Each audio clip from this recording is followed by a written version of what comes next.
يسبون أصحابي فقولوا لعنة الله على شركم.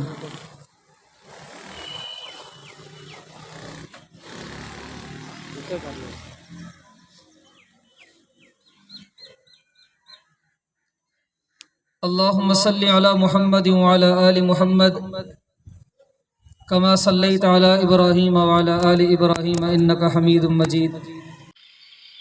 اللهم بارك على محمد وعلى آل محمد كما باركت على إبراهيم وعلى آل إبراهيم إنك حميد مجيد. يا رب صل وسلم دائما أبدا على حبيبك خير الخلق كلهم هو الحبيب الذي ترجى شفاعته لكل هول من الأهوال مقتحم.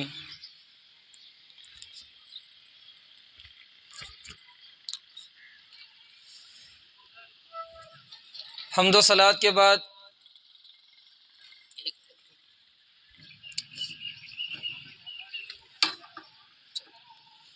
میرے محترم بزرگوں اور دوستو،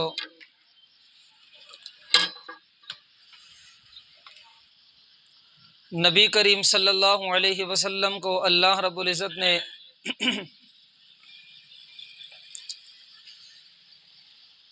کائنات کا آخری نبی بنا کر بھیجا ہے.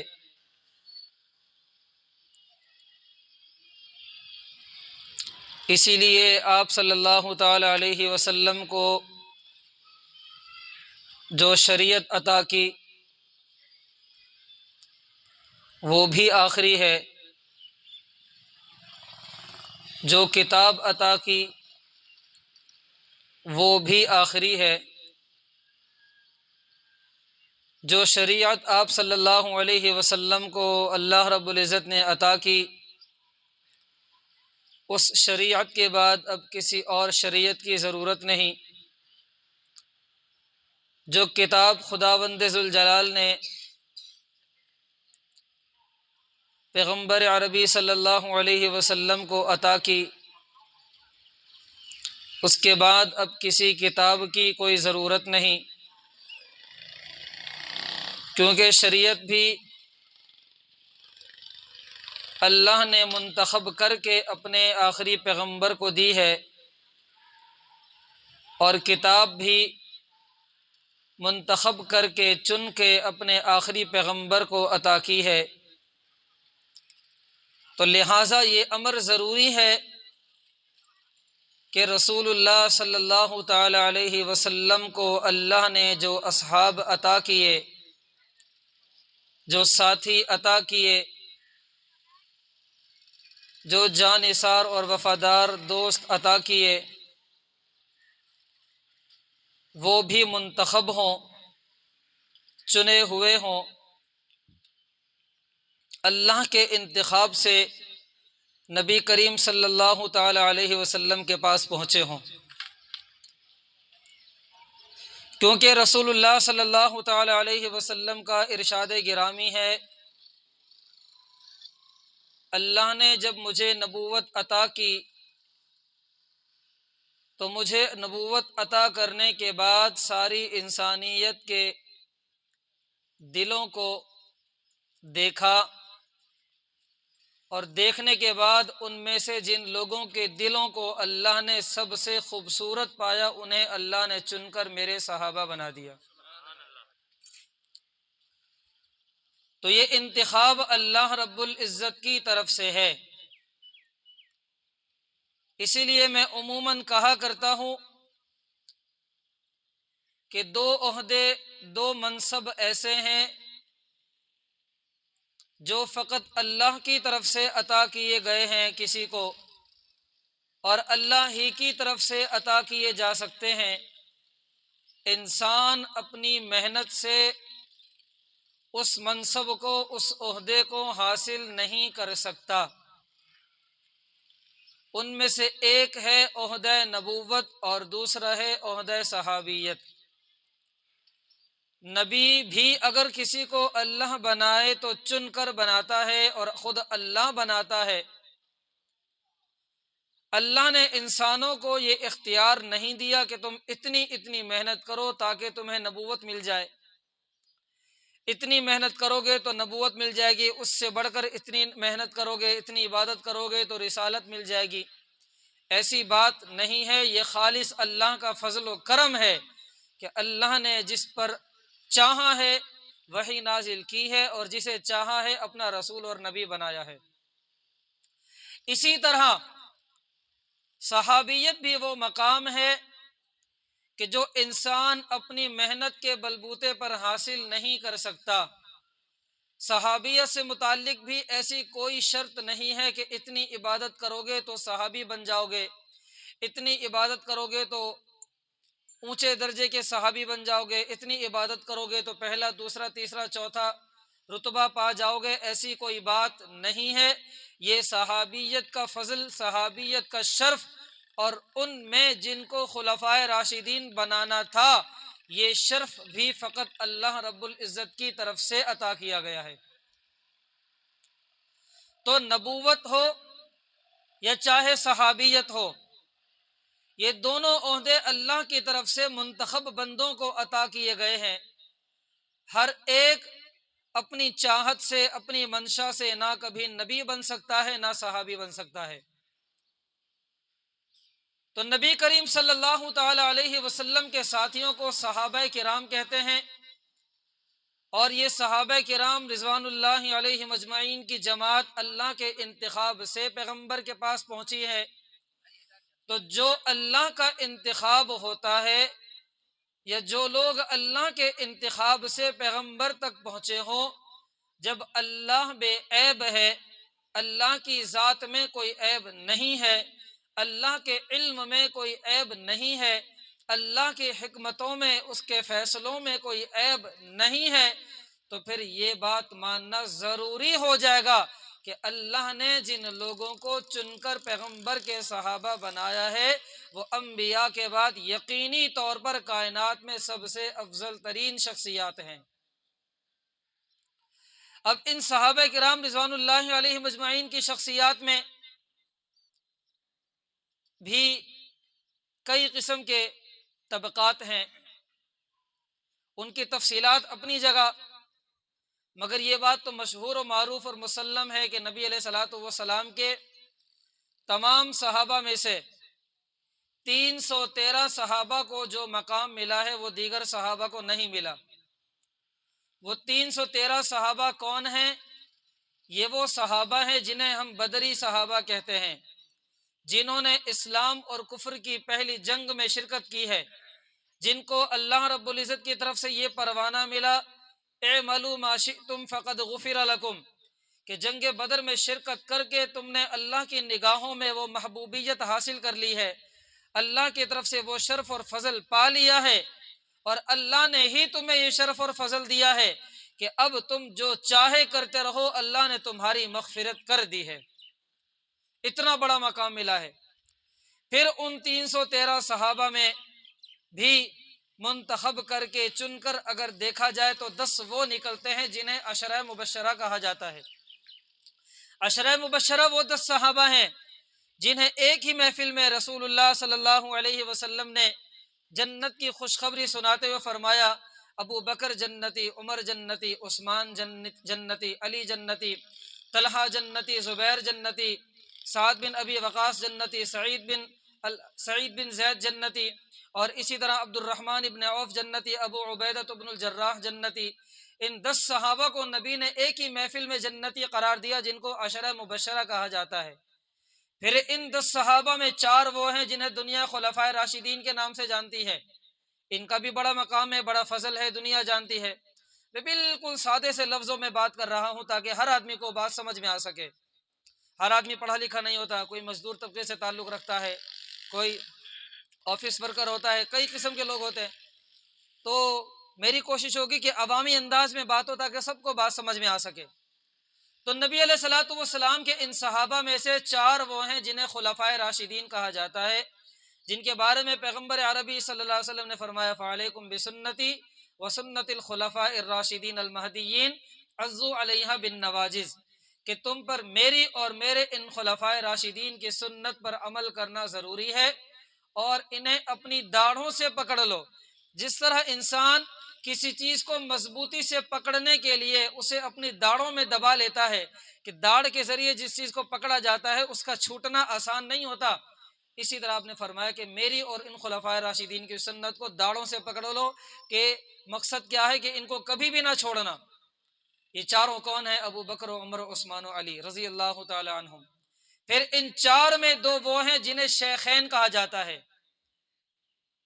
ابو بکر و عمر رضی اللہ تعالی عنہما، جن کے بارے میں نبی کریم صلی اللہ علیہ وسلم نے فرمایا لا ادری ما بقائی فیکم، میں نہیں جانتا کہ میں تمہارے درمیان کب تک رہوں گا، فاقتدوا بالذین من بعدی ابی بکر و عمر، جب میں نہیں جانتا کہ میں تمہارے درمیان کب تک رہوں گا تو پھر میری اس نصیحت کو پلے باندھ لو کہ میرے بعد ابو بکر و عمر کی پیروی کرتے رہنا۔ یہ ان دو شخصیات کے لیے نبی علیہ الصلوۃ والسلام کی طرف سے عطا کی گئی بہت بڑی ڈگری ہے۔ اپنی گفتگو کو میں ان دو شخصیات تک کیوں لایا ہوں؟ صحابہ تو سارے ہی بے مثال ہیں، صحابہ تو سارے ہی پیغمبر کے جانثار اور وفادار ہیں، اپنی گفتگو کو سمیٹ کر ان دو تک میں کیوں لایا ہوں؟ در حقیقت ان دو سے متعلق ایک مسئلے کے طرف آپ کی توجہ دلانی ہے۔ وہ مسئلہ کیا ہے؟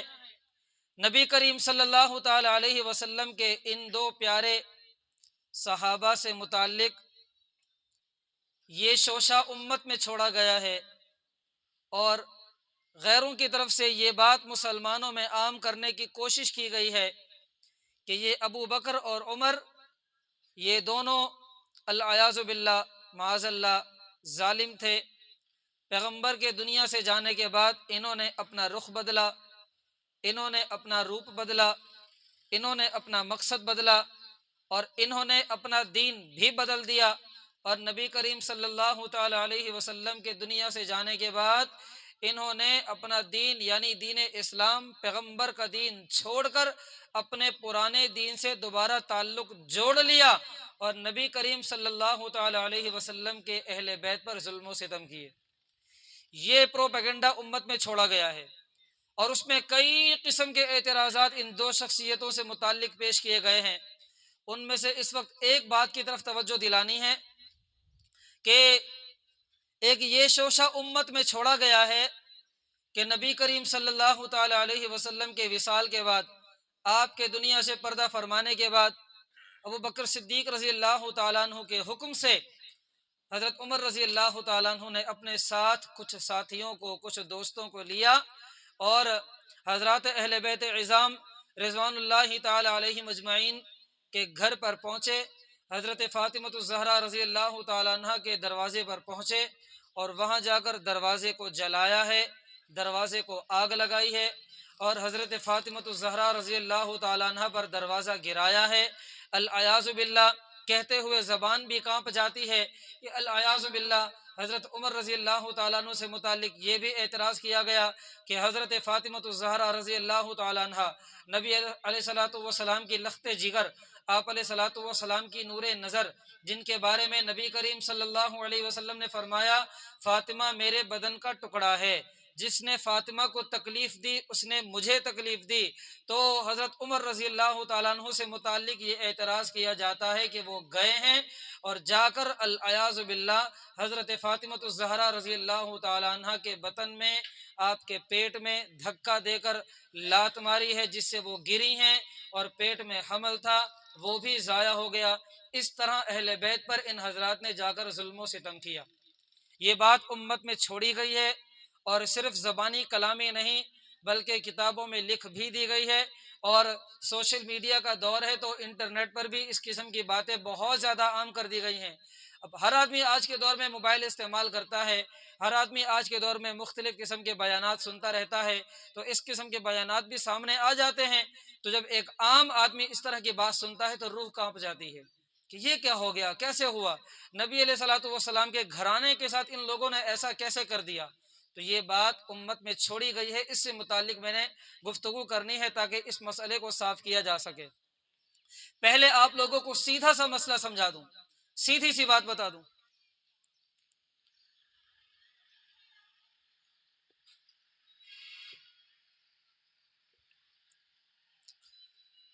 یہ واقعہ کس دور سے متعلق پیش کیا جاتا ہے؟ تو پہلے یہ سمجھ لیجئے کہ رسول اللہ صلی اللہ تعالی علیہ وسلم کے بعد امت نے، صحابہ کرام رضوان اللہ علیہ مجمعین نے بالاتفاق، اتفاق رائے سے سب نے مل کر جناب سیدنا صدیق اکبر رضی اللہ تعالیٰ عنہ کی خلافت کو قبول کیا، ان کے ہاتھ پر ہاتھ رکھا، ان کی بیعت قبول کی اور ان کو خلیفۃ المسلمین مان لیا۔ اب جناب سیدنا صدیق اکبر رضی اللہ تعالیٰ عنہ خلیفہ بنے، اگلے ہی دن مسجد میں آئے، دیکھا سارے لوگ موجود ہیں، علی موجود نہیں ہے رضی اللہ تعالیٰ عنہ، اور زبیر موجود نہیں ہے رضی اللہ تعالیٰ عنہ۔ تو کہاں علی نظر نہیں آ رہے، زبیر نظر نہیں آ رہے۔ حضرت عمر رضی اللہ تعالیٰ عنہ اٹھے اور دو چار ساتھیوں کو اپنے ساتھ لیا اور حضرت فاطمہ الزہرا رضی اللہ تعالیٰ عنہ کے دروازے پر پہنچے، دروازے پر دستک دی، اندر سے الیک سلیک ہوئی تو حضرت علی رضی اللہ تعالیٰ عنہ سے ملاقات کی۔ ملاقات کرنے کے بعد یہ کہا کہ جناب آپ یہاں موجود ہیں اور حضرت ابوبکر صدیق رضی اللہ تعالیٰ عنہ مسجد میں آپ کا انتظار کر رہے ہیں، اور کیا آپ یہ نہیں چاہیں گے کہ مسلمان اگر صدیق اکبر رضی اللہ تعالیٰ عنہ کے ہاتھوں میں ہاتھ رکھ کر متحد اور متفق ہیں، کیا آپ یہ نہیں چاہیں گے کہ امت کا یہ اتفاق برقرار رہے، امت کا اتحاد برقرار رہے؟ کیا آپ یہ نہیں چاہیں گے؟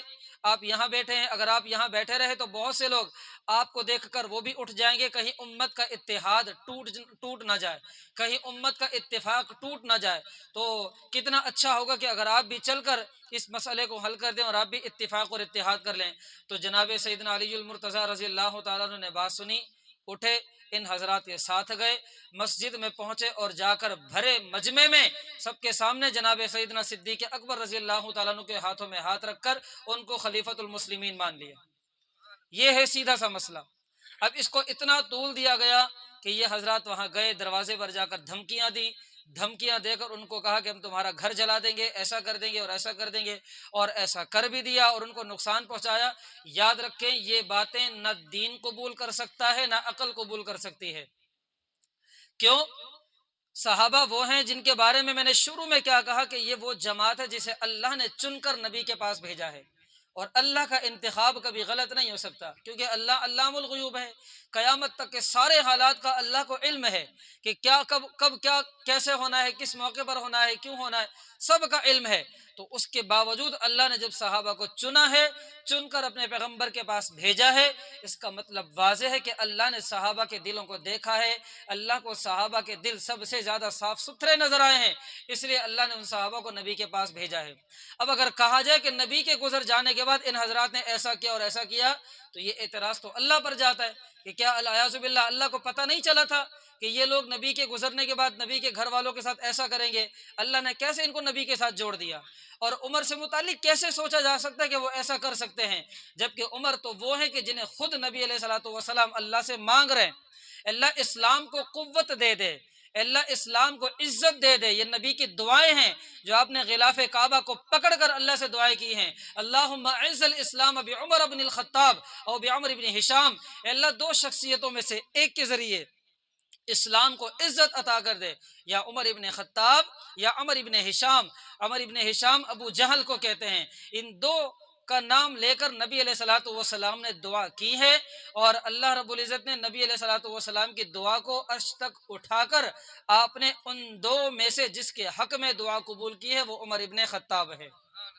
انتخاب تو وہاں سے ہو کے آ رہا ہے، تو پھر کیسے کہا جا سکتا ہے کہ عمر الیاذ باللہ غلط تھے اور وہ اپنے کسی برے عقیدے، کسی برے مقصد کے تحت دین اسلام میں آئے تھے؟ یہ بات قبول ہی نہیں کی جا سکتی، کیونکہ نبی علیہ الصلوۃ والسلام نے فرمایا اللہ نے عمر کی زبان پر اور عمر کے دل پر حق کو جاری کر دیا ہے، گویا کہ نبی نے خود ڈگری عطا کر دی، عمر کے دل میں جو بات آئے گی وہ بھی حق ہوگی، اور عمر کی زبان سے جو بات نکلے گی وہ بھی حق ہوگی۔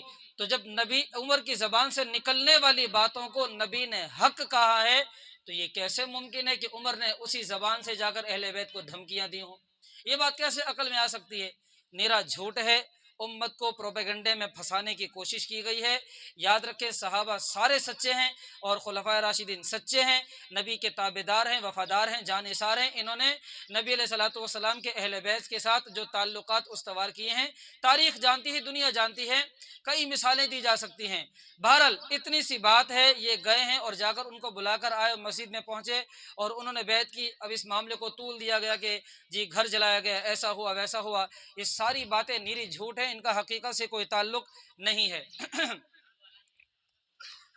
اب دو چار باتیں میں آپ کے سامنے رکھتا ہوں، انشاءاللہ آپ خود فیصلہ کریں گے کہ یہ واقعہ بالکل جھوٹا ہے، سچا ہو ہی نہیں سکتا۔ یہ واقعہ اگر مانا جائے تو کس دور میں مانا جائے گا کہ نبی علیہ الصلوۃ والسلام کے پردہ فرمانے کے بعد صدیق اکبر رضی اللہ تعالیٰ عنہ خلیفہ بنے ہیں اور انہوں نے حضرت عمر کو بھیجا ہے کہ جائیں اور جا کر اس طرح ان کو بلا کر آئیں، اور ان کا کہنا یہ ہے کہ گئے جا کر ظلم و ستم کیا۔ تو یہ واقعہ اگر مانا جائے گا تو صدیق اکبر کے دور میں مانا جائے گا، ابو بکر صدیق کے دور میں۔ اور ابو بکر صدیق رضی اللہ تعالیٰ عنہ کا دور خلافت کتنا رہا سب جانتے ہیں، 2 سال کچھ دن اوپر نیچے، 2 سال ان کا زمانہ خلافت رہا۔ اب جب حضرت ابو بکر صدیق رضی اللہ تعالیٰ عنہ کا زمانہ خلافت مکمل ہونے لگا، آپ علیل ہوئے، بیمار ہوئے۔ یہ واقعہ میں کئی دفعہ بیان کر چکا ہوں کہ حضرت ابو بکر صدیق رضی اللہ تعالیٰ عنہ نے حضرت عثمان کو بلایا اور انہیں بلا کر وصیت لکھوائی کہ میں نے اپنے بعد خلیفہ کس کو بنانا ہے۔ تو وصیت لکھوا دی، اپنے بعد کسی کے لیے خلافت کا نام لکھوا دیا کہ میرے بعد فلاں خلیفہ ہوں گے، اور پھر اس کے بعد بالا خانے پر چڑھے، سارے لوگ نیچے موجود تھے، تو جناب سیدنا صدیق اکبر رضی اللہ تعالیٰ عنہ نے خطبہ دیا۔ خطبہ دے کر لوگوں سے پوچھا، لوگوں یہ بتاؤ کہ اپنے بعد میں تم لوگوں کے لیے جس شخص کو بھی خلیفہ بنا دوں کیا تمہیں منظور ہوگا؟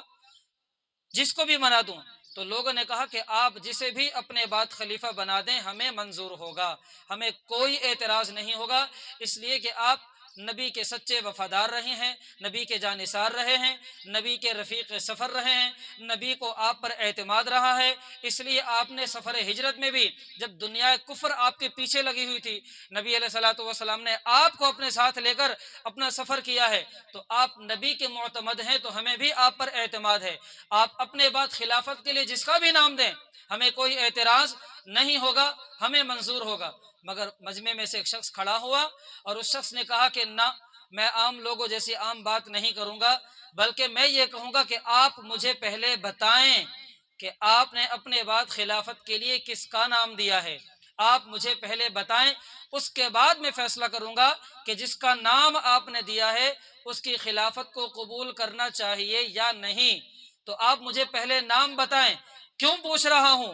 اس لیے پوچھ رہا ہوں کہ اگر آپ نے اپنے بعد خلافت کے لیے کسی اور کا نام منتخب کیا ہے تو مجھے قبول نہیں ہوگا۔ یہ کہنے والا کون ہے؟ جناب سیدنا علی المرتضیٰ رضی اللہ تعالیٰ عنہ۔ کیا کہہ رہے ہیں کہ اے ابو بکر صدیق، اگر آپ نے اپنے بعد خلافت کے لیے کسی اور کا نام تجویز کیا تو علی کو قبول نہیں ہوگا، اور اگر آپ نے اپنے بعد خلافت کے لیے عمر کا نام رکھا ہے تو آگے بڑھ کر بیعت کرنے والے سب سے پہلے علی ہوں گے۔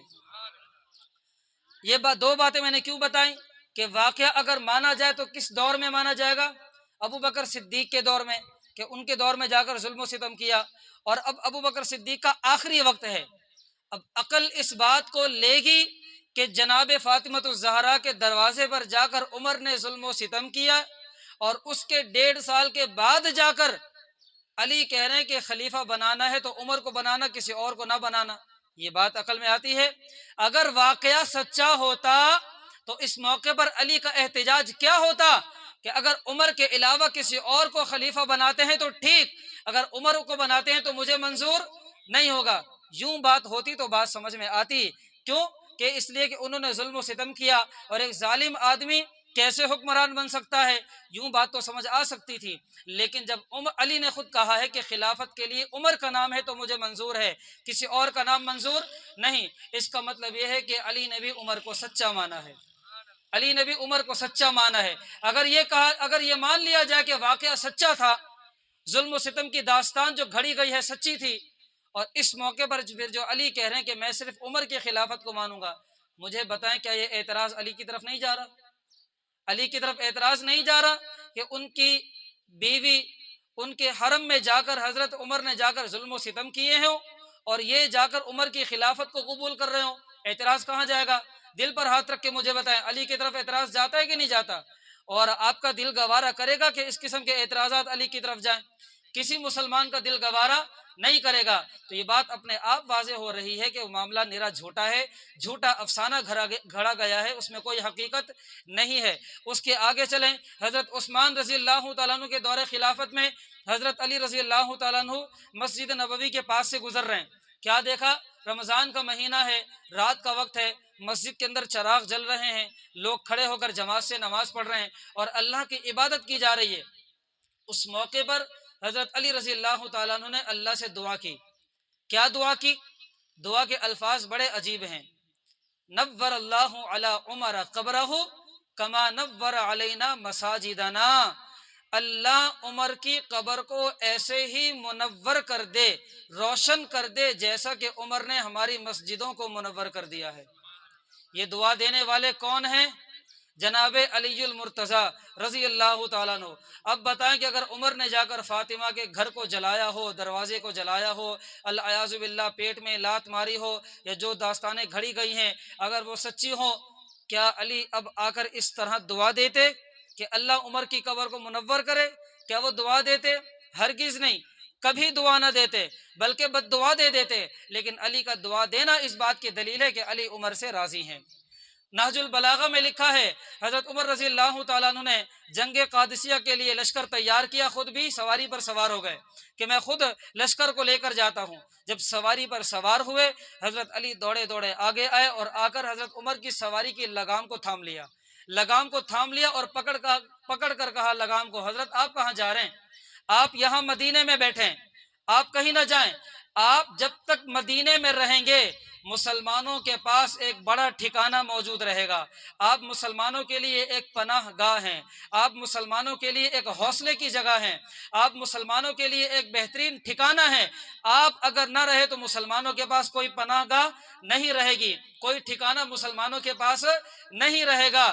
دیکھیں، اگر ایسی کوئی بات سچی ہوتی جو داستانیں گھڑی گئی ہیں تو اس موقع پر علی کہتے جاتے ہیں تو جانے دو، جنگ میں ختم ہو جائے گا، مسلمانوں کی جان چھوٹ جائے گی، مگر ایسا نہیں۔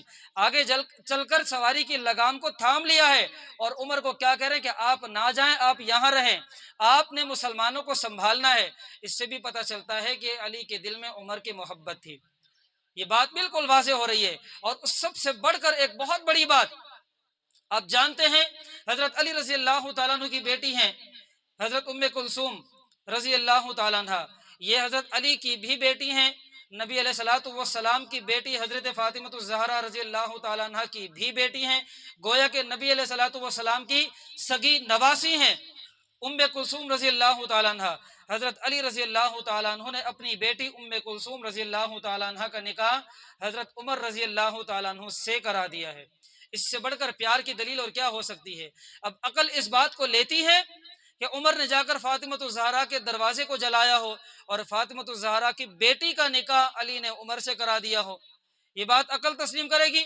ہرگز نہیں۔ لیکن دونوں طرف کی کتابیں اس بات کی گواہی دے رہی ہیں کہ علی نے بیٹی ام کلثوم کا نکاح عمر سے کرایا ہے، کئی کتابیں اس پر دلالت کر رہی ہیں، گواہی دے رہی ہیں۔ تو اس سے بھی پتہ چلتا ہے کہ داستان جھوٹی ہے۔ اس سے آگے بڑھ کر ایک اور بات کر کے بات ختم کرتا ہوں۔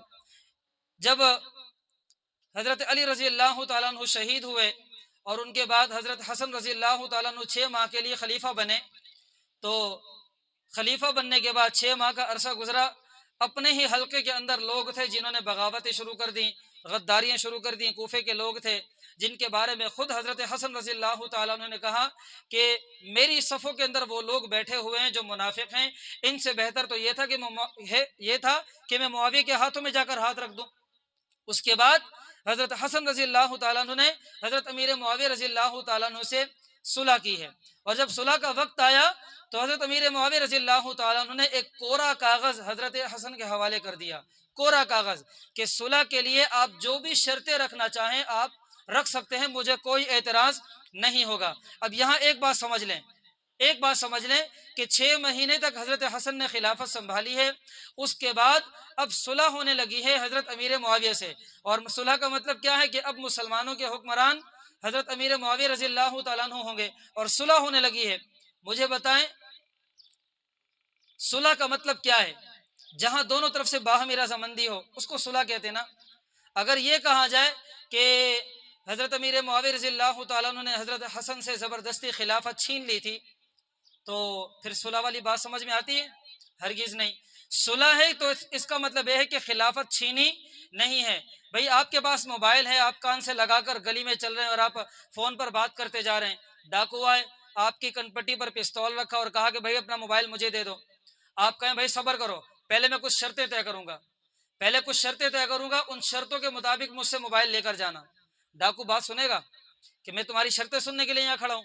وہ پٹائی بھی کرے گا اور موبائل بھی چھین کر لے جائے گا، اس لیے کہ وہ چھیننے کے لیے آیا ہوا ہے، وہ کہ صلح صفائی کے لیے نہیں آیا. تو صلح صفائی جہاں ہوتی ہے وہاں چھینا جھپٹی نہیں ہوتی، اور جہاں چھینا جھپٹی ہوتی ہے وہاں صلح صفائی نہیں ہوتی. اور یہاں صلح ہو رہی ہے تو اس کا مطلب یہ ہے کہ حضرت امیر معاویہ نے خلافت چھینی نہیں ہے بلکہ حسن نے خلافت ان کے حوالے کی ہے، اور اس میں صلح کے طور پر کچھ شرائط رکھی گئی ہیں. اب ان شرائط کی تفصیلات اپنی جگہ، یہ ایک الگ موضوع ہے. میں اس وقت ان شرائط میں سے ایک شرط کی طرف توجہ دلانا چاہوں گا. حضرت حسن رضی اللہ تعالیٰ عنہ امیر معاویہ رضی اللہ تعالیٰ عنہ کے ہاتھوں میں خلافت دیتے ہوئے جو شرطیں رکھ رہے ہیں ان میں ایک بڑی شرط یہ ہے، بڑی شرط، کہ حسن معاویہ کے ہاتھ میں خلافت سپرد کر رہا ہے اس شرط پر کہ معاویہ خلافت ایسے ہی کریں گے جیسی خلافت ابو بکر و عمر نے کی تھی، جیسی خلافت ابو بکر و عمر نے کی تھی، جیسی خلافت عثمان و علی نے کی تھی. اگر معاویہ ایسی خلافت کریں گے تو حسن کو قبول ہے، ورنہ قبول نہیں. اب حضرت حسن شرط رکھ رہے ہیں کہ معاویہ خلافت ایسے کریں جیسے خلافت ابو بکر و عمر نے کی ہے. اب بتائیں کہ اگر بات سچی ہو کہ حضرت عمر نے صدیق اکبر کے خلافت کے دور میں جا کر حضرت فاطمہ الزہرا کے گھر کو جلایا ہو، دھکا دیا ہو اور اولاد کو الیاذ باللہ ساقط کر دیا ہو، ظلم و ستم کیا ہو، اگر یہ ساری داستان سچی ہوتی، کیا حضرت حسن کہتے کہ خلافت ایسے کرنا جیسے ابو بکر و عمر نے کی ہے؟ کبھی کہتے؟ ہرگز نہیں. لیکن ان کا یہ کہنا اس بات کی دلیل ہے کہ وہ افسانہ جھوٹا ہے، وہ لوگ سچے تھے. اگر وہ بات سچی ہوتی تو حسن کہتے میاں خلافت دے رہا ہوں لیکن شرط یہ ہے کہ ابو بکر و عمر کی طرح خلافت نہ کرنا. یہ بات تو سمجھ میں آتی، لیکن انہوں نے کہا شرط یہ ہے کہ خلافت ویسے ہی کرو گے جیسے ابو بکر و عمر نے کی ہے. تو پتہ چلا کہ بات جھوٹی ہے، افسانہ جھوٹا ہے، کوئی ظلم و ستم کی بات نہیں ہوئی. آخری بات کئی مرتبہ کر چکا ہوں، ایک مرتبہ پھر کرتا ہوں. حضرت ابو بکر صدیق نے عمر کو بھیجا ہو کہ تم جا کر اس طرح ظلم و ستم کرو اور حضرت فاطمہ کو جا کر اس طرح نقصان پہنچاؤ. اگر یہ ساری بات مان لی جائے، بالآخر حضرت فاطمہ الزہرا رضی اللہ تعالیٰ عنہ کا وصال بھی تو ہوا نا نبی علیہ الصلوۃ والسلام کے وصال کے 6 مہینے بعد، اور اس وصال کے موقع پر ابو بکر و عمر دونوں موجود ہیں، پہلی صف میں کھڑے ہوئے ہیں جنازے کے لیے. اتنے میں حضرت علی آئے اور آ کر کیا کہا ابو بکر سے، ابو بکر مصلی پر کھڑے ہو کر فاطمہ کا جنازہ پڑھائیے، فاطمہ کا جنازہ پڑھائیے. تو حضرت ابو بکر صدیق نے کہا جناب آپ موجود ہیں، آپ کے ہوتے میں جنازہ پڑھاؤں؟ تو حضرت علی رضی اللہ تعالیٰ عنہ کا جواب کیا تھا، میں نے پیغمبر سے سنا تھا جس قوم میں ابو بکر ہوتے ہیں اس قوم میں ابو بکر کے علاوہ کسی اور کو نماز پڑھانے کی اجازت نہیں ہے، لہذا نماز آپ پڑھائیں گے. پھر حضرت علی نے ابو بکر صدیق کے بازو کو تھاما ہے، تھام کر مصلی پہ کھڑا کیا ہے، اور ابو بکر صدیق رضی اللہ تعالیٰ عنہ نے 4 تکبیروں کے ساتھ حضرت فاطمہ الزہرا کی نماز جنازہ پڑھائی ہے. اب دیکھیں اگر وہ بات صحیح ہوتی کہ ابو بکر نے عمر کو بھیجا ہے کہ جا کر اس طرح ظلم و ستم کریں، علی کبھی ان سے جنازہ پڑھواتے؟ ہرگز نہیں. لیکن ان سے جنازہ پڑھوایا ہے، یہ اس بات کی دلیل ہے کہ وہ سارے آپس میں محبت کرنے والے تھے، آپس میں ایک دوسرے سے پیار کرنے والے تھے. ان کے حق میں قرآن نے گواہی دی ہے رحماء بینہم، آپس میں سب ایک دوسرے سے پیار کرنے والے تھے. نبی علیہ الصلوۃ والسلام نے بھی یہی کہا کہ میرے سارے صحابہ سچے ہیں، عادل ہیں، انصاف کرنے والے ہیں، کوئی صحابی ظالم نہیں ہے. تو اس لیے مجھے امام باقر کا وہ قول یاد آ گیا رحمۃ اللہ علیہ. انہوں نے کہا لوگوں صحابہ سے متعلق کبھی بھی اگر کوئی بات سن لینا تو اس پر عمل کرنا ہے یا نہیں؟ تو کہا کہ عمل کرنے سے پہلے یہ دیکھ لینا کہ وہ بات قرآن و سنت کے مطابق ہے یا نہیں. اگر وہ بات قرآن کے مطابق ہو مان لینا، اگر وہ بات پیغمبر کی سنت کے مطابق ہو، پیغمبر کے فرمان کے مطابق ہو تو مان لینا، اور اگر وہ بات صحابی سے متعلق کی ہوئی بات قرآن کے خلاف ہو یا پیغمبر کے فرمان کے مطابق کے خلاف ہو تو قرآن کو مان لینا، پیغمبر کے فرمان کو مان لینا اور اس گھڑی ہوئی بات کو دیوار میں دے دینا اور اسے رد کر دینا، تو قرآن کہہ رہا ہے کہ آپس میں ان کا پیار تھا، پیغمبر کہہ رہے ہیں کہ آپس میں ان کا پیار تھا۔ اب قرآن و سنت تو پیار کی بات کہے، اب کوئی آ کر کہے کہ نہیں آپس میں ان کی دشمنی تھی، اب بتائیں حضرت باقر کی بات کو مان کر قرآن و سنت پر عمل کریں یا ان کی بات مانیں جو کہتے ہیں آپس میں دشمنی تھی؟ ہر آدمی خود فیصلہ کر سکتا ہے، مجھے تفصیلات میں جانے کی ضرورت نہیں۔ اس لیے جعفر صادق رحمۃ اللہ علیہ نے کہا، لوگوں جو شخص ابو بکر و عمر پر تبرہ کرے گا جعفر صادق کا اس سے کوئی تعلق نہیں۔ دعا ہے اللہ رب العزت میری ان گزارشات کو اپنی بارگاہ لم یزل میں قبول و منظور فرمائے۔ بس مقصد یہ تھا کہ آسان سے الفاظ میں، سیدھے سے الفاظ میں یہ اہم مسئلہ آپ لوگوں تک پہنچا دوں۔ اللہ رب العزت سے دعا ہے اللہ پاک میری ان باتوں کو اپنی بارگاہ میں قبول فرمائے، اور اللہ ہم سب کو ان باتوں کو سمجھ کر صحابہ کی، اہل بیت کی سچی محبت ہمارے دلوں میں اللہ پیدا فرما دے۔ پیغمبر، صحابہ اور اہل بیت کے نقش قدم پر اللہ رب العزت ہم سب کو چلنے کی توفیق عطا فرمائے۔ وآخر دعوانا ان الحمد للہ رب العالمین۔